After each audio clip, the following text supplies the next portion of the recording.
السلام علیکم۔ اپنی آخری وحی میں اللہ تعالیٰ فرماتا ہے ان کی باتیں تمہیں غمگین نہ کریں کیونکہ تمام طاقت اللہ ہی کی ہے، وہی سننے والا اور جاننے والا ہے۔ اگرچہ کہ تمام طاقت اللہ کی ہے کا یہ مضمون اعلان شاید سمجھنے میں آسان معلوم ہوگا آپ کو، لیکن در حقیقت اس کے معنی کی کئی باریک تہیں ہیں۔ اگرچہ اعضاء کا اکثر براہ راست ترجمہ طاقت یا طاقت کے طور پر کیا جاتا ہے، لیکن علماء کرام باوقار طاقت کی ایک زیادہ نفیس تعریف پیش کرتے ہیں، یعنی کسی کی طاقت کی حد سے کوئی فرق نہیں پڑتا۔ یعنی جب آپ طاقت کہیں تو کیا آپ طاقت کو ماپتے ہیں کہ طاقت کتنی طاقت؟ نہیں، طاقت کا مطلب ہے طاقت، یعنی اس کے پاس طاقت ہے۔ آپ اس کی حد کی طرف نہیں جاتے، نہ ہی ہمیں اس کی حد سے کوئی فرق پڑتا ہے۔ اللہ کی شان بہت بڑی ہے۔ اللہ کہتا ہے کہ اگر بندہ اپنی طاقت آزماتا ہے تو میں جسے چاہوں اسے وہ طاقت دے دوں اور جسے چاہوں اسے وہ طاقت نہ دوں، اور جو وہ طاقت کے بلبوتے پر کرنا چاہتا ہے وہ نہیں کر سکے گا اگر میں اس کی طاقت وہ اٹھا رہا ہے، کر رہا ہے، طاقت آزما رہا ہے، لیکن میں اسے نہیں دے رہا۔ اسے صرف اعضاء کے طور پر درجہ بندی کیا جا سکتا ہے جب یہ وقار کے ساتھ ہو۔ اس کی انسانی تخلیق میں اللہ کے ڈیزائن پر غور کرنے سے اللہ کی قدرت کی انفرادیت کو واضح کیا جا سکتا ہے۔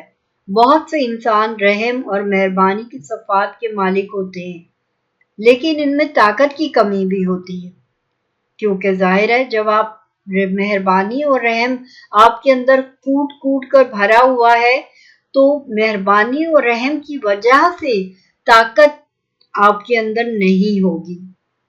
ایک میان میں دو تلواریں نہیں رہ سکتی۔ جب انسان رحم اور ہمدردی کا مالک ہوتا ہے تو اس میں طاقت کی بھی کمی ہوتی ہے، اسی لیے ان سے فائدہ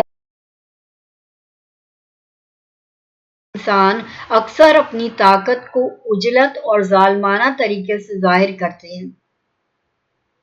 ظالمانہ طریقے سے کیسے ظاہر کرتے ہیں؟ ظالمانہ طریقے سے ایسے ظاہر کرتے ہیں کہ آپ یہ کہتے ہیں کہ میں یہ اس کی بات نہیں مان رہا، اب میں اسے سیدھا کروں گا، تو یہ آپ کا ظلم ہے۔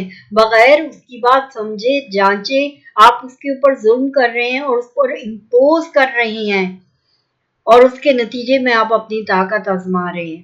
عجلت یہ کہ آپ نے اس کے کانسیکوینسز کو سوچا نہیں اور آپ چل پڑے، حالانکہ اللہ تعالیٰ کے لیے ایسا نہیں ہے۔ اس کی صفات کامل ہمانگی میں ہے۔ وہ سب سے زیادہ مہربان، الرؤوف، اللہ تعالیٰ العزیز، انتہائی محبت کرنے والا، الودود اور مطیع القہار ہے، جس کی ان صفات میں سے کسی میں کوئی تضاد نہیں۔ اللہ کی کسی بات میں کوئی تضاد نہیں۔ اللہ بے شک وحدہ لا شریک ہے۔ اللہ ہمیں اپنے نام کیوں بتاتا ہے؟ آج جو ہم نے یہ محفل سجائی ہے، اس محفل میں ہم بے شک اس کا کوئی وظیفہ نہیں کر رہے یا ودودوں کا، لیکن ہم اس کا ذکر کر رہے ہیں، تو جو اسے سن رہا ہے اور جو میں بات کہہ رہی ہوں، یہ ایک محفل بن گئی جس میں ہم اللہ تعالیٰ کے نام کا ذکر کر رہے ہیں، تو ہمارے اوپر اس کی برکات آنی شروع ہو گئی۔ اللہ ہمیں اپنے نام کیوں بتاتا ہے؟ خوبصورت نام اللہ ہی کے ہیں، لہذا انہیں ان کے ذریعے پکارو۔ یہ قرآن کی آیت ہے۔ اگرچہ مسلمان اکثر اللہ کے 99 عظیم ناموں کی اہمیت کو نظر انداز کرتے ہیں، ہم صرف یہی سوچتے ہیں کہ یہ 99 نام ہیں، ہم ان کی اندر نہیں جاتے یہ کہ کتنے پاورفل ہیں۔ حضرت موسیٰ علیہ السلام کوہ طور کے پہاڑ پر گئے اور اللہ کو پکارا، میں تیری تجلی دیکھنا چاہتا ہوں، اور صرف ایک روشنی ابھری اور وہ بے ہوش ہو گئے۔ انہیں محض ایک گانا سمجھتے ہیں جو بچوں کو سکھائے جاتے ہیں۔ ہم صرف نام اللہ تعالیٰ کے اسی لیے اللہ تعالیٰ کے ناموں کو صرف یہی سمجھتے ہیں کہ بچوں کو یاد کرا دیں. ہم اس کی اہمیت نہیں جانتے کہ یہ کتنے پاورفل ہے. یا آپ کے اندر سب کچھ تبدیل کر سکتے ہیں، یا آپ کے آس اطراف کی ساری حقیقتوں کو تبدیل کر سکتے ہیں. لیکن حقیقت میں اللہ کے ناموں اور صفات سے بڑا مطالعہ کوئی موضوع نہیں ہے. اللہ کے شاندار ناموں میں ایک ناقابل یقین روحانی طاقت ہے، کیونکہ ان کے ذریعے ہی اللہ اپنے آپ کو ہم پر ظاہر کرتا ہے اور ہمیں اپنے قریب ہونے کا موقع فراہم کرتا ہے. علماء کرام کا اس بات پر تقریباً اتفاق ہے کہ اللہ نے جو نام ہم پر نازل کیے ہیں ان سے زیادہ ناموں کے مالک ہے. بے شک اس طرح ہر وہ نام جو اس نے ظاہر کیا، اس نے ہم پر ظاہر کرنے کا انتخاب کیا. اس کی وجہ یہ ہے کہ اللہ چاہتا ہے کہ آپ جان لیں کہ وہ ہماری محدود انسانی صلاحیت کے لحاظ سے بہترین کون ہے. وہ چاہتا ہے کہ آپ اسے ان خوبصورت ناموں سے پکاریں. جب آپ دعا مانگتے ہیں تو ایک محفل سجائیں. آپ نماز کے بعد ہی مانگتے ہیں تو محفل آپ کی نماز سٹارٹ ہونے سے پہلے ہی شروع ہو گئی. آپ نے نماز پڑھی، سلام پھیرا، اب جا نماز پر آپ بیٹھے ہیں جس میں آپ نے پہلے نماز پڑھی ہے 4 رکعتیں.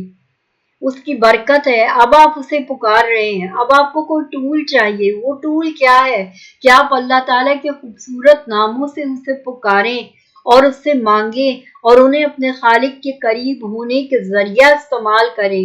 یعنی خالق کے قریب ہماری ایک خواہش ہے نا کہ ہماری دعا قبول ہو. اس کے لیے کیا ضروری ہے کہ ہم اپنے خالق کے قریب ہوں، اور خالق کے قریب ہونے کے لیے کیا ضروری ہے کہ ہم اس کے عطا کیے ہوئے ناموں سے اسے پکاریں، تو وہ ہماری پکار سن لے گا. تو پھر اللہ اپنے نام العزیز یا اللہ تعالیٰ کے ذریعے ہمیں کیا سکھانے کی کوشش کر رہا ہے؟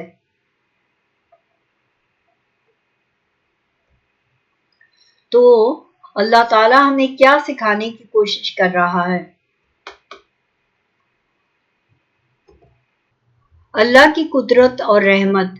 العزیز ان ناموں میں سے ایک ہے جن کا قرآن میں کثرت سے ذکر کیا گیا ہے، تقریباً 92 مرتبہ. ایک وجہ یہ ہے کہ اللہ اپنی طاقت پر کثرت سے زور دیتا ہے اور اسے دوسرے تصورات کے ساتھ جوڑتا ہے. یہ ہے کہ صرف اللہ کی لامحدود رحمت اور بخشش پر زور دینا غیر متوازن ہوگا. جیسا کہ میں نے پہلے کہا کہ اللہ ہمیں کیا سکھانے کی کوشش کر رہا ہے، یا عزیزو یا اللہ تعالیٰ کے ذریعے، اللہ تعالیٰ کے ناموں کے ذریعے ہمیں کیا سکھانے کی کوشش کر رہا ہے کہ ایک تصور قائم کرو. ایک تصور قائم کرو. اللہ اپنی طاقت پر کثرت سے زور دیتا ہے اور اسے دوسرے تصورات کے ساتھ جوڑتا ہے. یہ ہے کہ صرف اللہ کی لامحدود رحمت اور بخشش پر زور دینا غیر متوازن ہوگا. اس کے بجائے اس کی طاقت کے ساتھ ساتھ اس کی رحمت پر توجہ دینا ایک مکمل طور پر متوازن خدا کی تصویر میں حصہ ڈالتا ہے. کیونکہ وہ رحیم ہے، کیونکہ اس کی رحمت بے حد بے شمار ہے. اس کی طاقت ہے لیکن اس کی رحمت وہ ہر ایک پر کرتا ہے، کمزور پر، طاقتور پر، ہر ایک پر. خدا کی شبیہ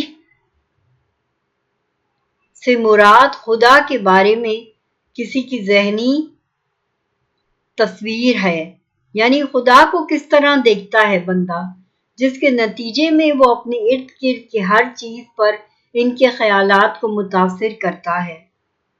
مطلب ہم خدا کے بارے میں سوچتے ہیں کہ اللہ پاک کیا ہے، تو ہمیں کچھ نہیں ایک دفعہ میں سمجھ آتا. اللہ پاک کیا ہے؟ اللہ تعالیٰ اپنے ناموں کے ذریعے ہمیں بتاتا ہے کہ وہ رحیم ہے، وہ کریم ہے، وہ عزیز ہے. ارے اس طرح سے نہیں، اس طرح سے مانگو. اپنے خیالات کو متاثر مت کرو. اللہ تعالیٰ کے ناموں کے ذریعے سے اسے پکارو. خدا کے بارے میں مثبت اور متوازن نظریہ رکھنا خاص طور پر اہم ہے. یہ نہیں کہ ہم مایوسی کے گڈھے میں گر جائیں اور ہم کہیں کہ اللہ تو ہماری سنتا ہی نہیں. ایک متوازن اور مثبت رویہ ہمیں رکھنا ہے اللہ کے ساتھ، کہ اللہ ہے، وہ وحدہ لا شریک ہے، وہ سننے اور جاننے والا ہے، وہ ہم پر رحم کرتا ہے، وہ ہر ایک پر رحم کرتا ہے، جس کو چاہے عطا کرتا ہے، جس کو چاہے دیتا ہے۔ اس کے ہاں کوئی فقیر، کوئی ہوشیار، کوئی بہت تیز، کوئی چالاک، وہ کسی چیز کو نہیں دیکھتا، اس کی تو رحمت اندھی ہے، وہ بس دیتا ہے۔ جب دیکھیں آپ کئی ہمیں کتنے کمزور بیکار، ہم کہتے ہیں ارے اس بندے پر بھی اتنا کرم ہے، ہم دنیاوی طور پر دیکھیں تو ہم کہتے ہیں کہ اس بندے پر بھی یہ بیکار تھا، اس کے پاس اتنی گاڑیاں، اس کے پاس اتنا محل نما گھر، اس پر بھی اللہ کی کرم ہے۔ اور کچھ لوگ ہمیں ایسے دکھتے ہیں جو خاموش ہوتے ہیں، لیکن وہ کیا ہوتا ہے کہ وہ اللہ کی تسبیح کر رہے ہوتے ہیں۔ اب یہ رحمت اللہ نے اس بندے میں بھیجی، وہاں اس کو پیسے سے دے کر آزمایا یا اس کو تسبیح دے کر سکون دے رہا ہے۔ اللہ کی رحمت یہ ہے۔ خدا کے بارے میں مثبت اور متوازن نظریہ رکھنا چاہیے، کیونکہ یہ بہت اہم ہے، کیونکہ رسول اللہ صلی اللہ علیہ وسلم نے بیان کیا ہے، اللہ نے فرمایا میں ویسا ہی ہوں جیسا کہ میرا بندہ مجھ سے توقع کرتا ہے۔ اللہ اس طرح ہمیں دعوت دے رہا ہے کہ ہم اسے مثبت طور پر دیکھیں تاکہ ہم اپنی زندگی میں اس کا مثبت تجربہ کریں۔ بلال بن سعد رضی اللہ تعالیٰ عنہ فرماتے تھے، گناہ کی چھوٹی چیز کو نہ دیکھو بلکہ اس کی عظمت کو دیکھو جس کے خلاف تم نے گناہ کیا ہے۔ لہٰذا ایک متوازن خدا کی تصویر یہ ہے جو ہمیں دو انتہاؤں سے بچاتی ہے، خدا کے عذاب سے نا امید ہونا یا خدا کی زبردست رحمت کو استعمال کرتے ہوئے بدترین سلوک کو معاف کرنا۔ اس کے بعد سچے مومن نہ تو اللہ کی رحمت سے مایوس ہوتے ہیں اور نہ ہی اپنے گناہوں کے نتائج سے بے نیاز ہوتے ہیں۔ ہم نے اگر گناہ کیا ہے تو ہمیں اس کا کہیں نہ کہیں اس گناہ کا ہمیں وہ دینا پڑے گا، حساب دینا پڑے گا۔ وہ رحیم ہے، کریم ہے، وہ معاف کرنے کو آئے تو معاف کر دے گا، لیکن وہ کب معاف کرے گا؟ جب ہم اس سے مانگیں گے۔ قرآن پاک میں جیسا کہ ہم دیکھیں گے، اللہ ہمیں العزیز کے نام سے اپنی طاقت کے 3 پہلو بتاتا ہے: طاقت، آزادی، غلبہ یعنی حاکمیت۔ اللہ کی قدرت ہمارے تصور سے باہر ہے، وہ اتنا پاورفل ہے، اتنا پاورفل ہے کہ ہم سمجھ ہی نہیں سکتے۔ وہ ذرے پر بھی اپنی رحمت برسا سکتا ہے، وہ بادشاہ کو بھی فنا کر سکتا ہے۔ اللہ کی قدرت ہمارے تصور سے باہر ہے۔ پہلا پیغام جو اللہ تعالیٰ اپنے نام العزیز کے ذریعے ہم تک پہنچاتا ہے وہ اس کی قدرت کا کمال ہے، جبکہ ہم اللہ کی قدرت کی حقیقی حد کو سمجھنے کے قابل نہیں ہوں گے، لیکن ہم میں سے اکثریت اس کی صحیح قدر بھی نہیں کرتی۔ عبداللہ رضی اللہ تعالیٰ عنہ کہتے ہیں کہ ایک ربی نبی صلی اللہ علیہ وسلم کے پاس آیا اور کہا، اے محمد، ہم سیکھتے ہیں کہ اللہ تمام آسمانوں کو ایک انگلی پر، زمینوں کو ایک انگلی پر، درختوں کو ایک انگلی پر، پانی اور مٹی کو ایک انگلی پر اور باقی تمام مخلوقات کو ایک انگلی پر رکھے گا، پھر وہ کہے گا کہ میں بادشاہ ہوں۔ اس کے بعد رسول اللہ صلی اللہ علیہ وسلم مسکرائے یہاں تک کہ آپ کے دانت ظاہر ہونے لگے۔ میرے ماں باپ، میرا سب کچھ ان کی ذات پر قربان، حضرت محمد صلی اللہ علیہ وسلم پر میرا سب کچھ قربان۔ چلے درود شریف پڑھ لیتے ہیں۔ اللہم صلی علی محمد وعلی آل محمد کما صلیت علی ابراہیم وعلی آل ابراہیم انک حمید مجید۔ اللہم بارک علی محمد وعلی آل محمد کما بارکت علی ابراہیم وعلی آل ابراہیم انک حمید مجید۔ تو رسول اللہ صلی اللہ علیہ وسلم مسکرائے یہاں تک کہ آپ کے دانت ظاہر ہونے لگے، اس بات کی تصدیق کرتے ہوئے کہ ربی نے کیا کہا تھا۔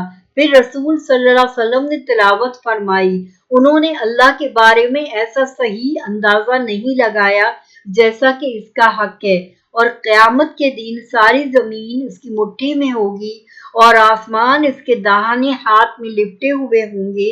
وہ پاک ہے اور وہ ان سب چیزوں سے بلند ہے جنہیں وہ اس کے ساتھ شریک ٹھہراتے ہیں۔ قرآن کی آیت۔ یہ حدیث اس درجے کی صرف ایک مثال ہے جس میں اللہ کی زبردست طاقت ہماری سمجھ سے باہر ہے، جبکہ جدید سائنس نے صرف ہماری اپنی قابل مشاہدہ کائنات کا مظاہرہ کیا ہے، جو کہ غیر مشاہدہ کرنے والے کا ایک حصہ ہے۔ یعنی نہیں سے ہی ہاں نکلتی ہے نا، ایک ذرے سے ہی کائنات نکلتی ہے نا۔ اللہ بہت رحیم ہے، بہت کریم ہے، سننے اور جاننے والا ہے۔ آج کی اس محفل میں ہم نے درود شریف بھی پڑھا۔ اللہ کے فرشتے ہماری اس محفل میں ہمارے ساتھ ہوں گے۔ یا عزیزوں کا ورد آپ کر سکتے ہیں 101 مرتبہ، یا عزیزوں کو اپنی تسبیح نماز کے بعد آپ پڑھ سکتے ہیں 101 مرتبہ، مغرب کے بعد آپ پڑھ سکتے ہیں 300 مرتبہ۔ اگر آپ اسے محدود طریقے سے بھی اختیار کریں تو یہ آپ کے اوپر زبردست اثر کرے گا۔ اللہ کی شان ہے، وہ اپنے بندوں کو آزماتا ہے، دے کر بھی آزماتا ہے، لے کر بھی آزماتا ہے۔ ہمیں اللہ پر اپنا کامل یقین رکھنا چاہیے اور اللہ پر اپنا مضبوط یقین رکھنا چاہیے کہ وہ سب کچھ کرنے والا ہے، ہم اسی کے بندے ہیں، ہم اس کی نظر سے ایک لمحہ کے لیے بھی غافل نہیں۔ اگر ہم اپنا یقین مکمل کریں گے، ہم اپنے یقین کو مضبوط کریں گے تو اللہ ہمیں ہمارے یقین کی بدولت ہم پر اپنی خاص مہربانی بھی کرے گا۔ اجازت، اللہ حافظ۔